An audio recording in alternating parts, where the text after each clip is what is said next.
Oh.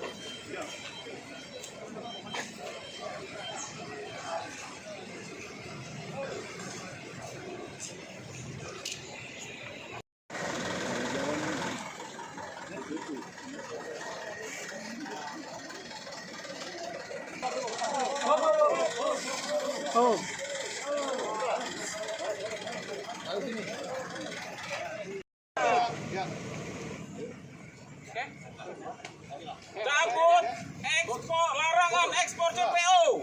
Oke.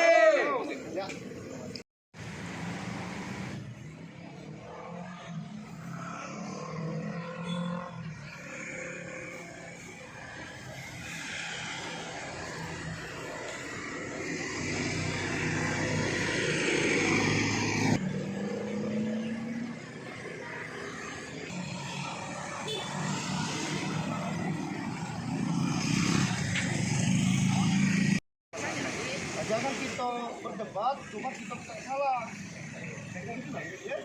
Ini yang korlapnya. Itu. Sudah kita bawa sepatu. Itu masalah. Disiap sudah. Pemda sudah menunggu.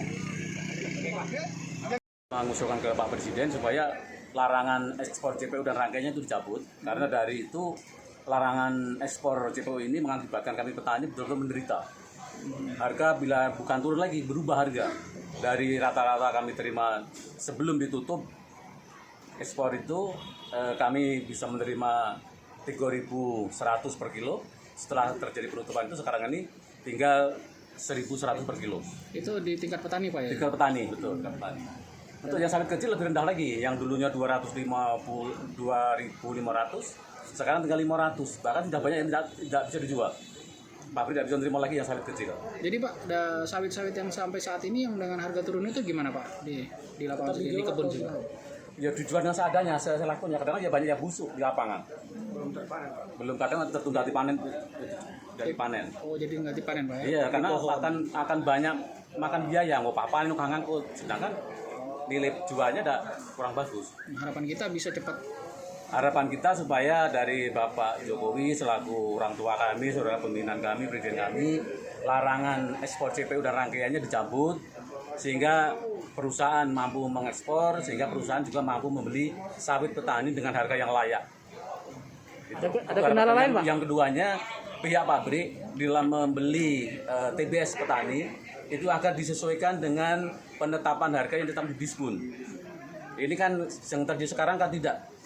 Jadi semacam mereka itu hanya sepihak membeli tadi, tidak mendasarkan keputusan rapat di Dispun Perkebunan Provinsi. Itu lebih murah Pak untuk? Lebih murah di lapangan daripada harga penetapan Dispun. Biasanya untuk perbandingan dari harga yang ditetapkan Dispun dengan ditetapkan itu Di lapangan berapa Pak? Selisihnya? selisihnya Sekitar berapa? Rp500.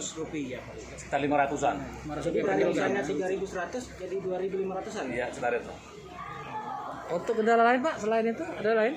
Pupuk. Kendala lain yang sarana saprodi, ya, baik pupuk maupun racun, obat-obatan itu juga melambung tinggi, sehingga tidak imbang dengan hasil sawit yang kita panen, yang kita miliki, yang kita hasilkan. Kalau untuk pupuk dari berapa ke berapa naik?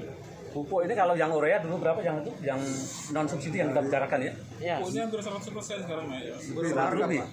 Berubah lagi. Berubah harga Pak. Bukan naik lagi, berubah harga. Itu MPK 200 per sak sekarang Yang seluruh semua. 480. Kimia sama herbisida naik semua. Naik seluruhnya. Rata-rata berapa persen naik ya? 200% ada ya. Hampir 200%. 200%. Naik 200%. per sak itu berapa Pak? 500. Sekarang enggak boleh 700-an sekarang NPK. 700 NPK. MPK 800. 800. Daerah menyambut baik, artinya mereka masih percaya ke pemerintah daerah bahwa keluhan mereka bisa kita terima dengan baik. Tapi kita tetap berbuat yang terbaik. Soal keputusan akhir kita serahkan kepada Allah Subhanahu wa taala. Salah satu inti yang persoalannya apa? Persoalan mereka karena turunnya harga sawit, dan yang kedua adanya ketidakcocokan dengan PTPN 7 yang menomorduakan sawit dari Morening.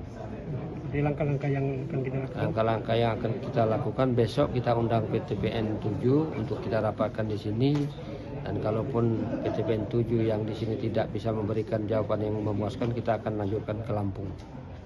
Oke, harapannya gimana?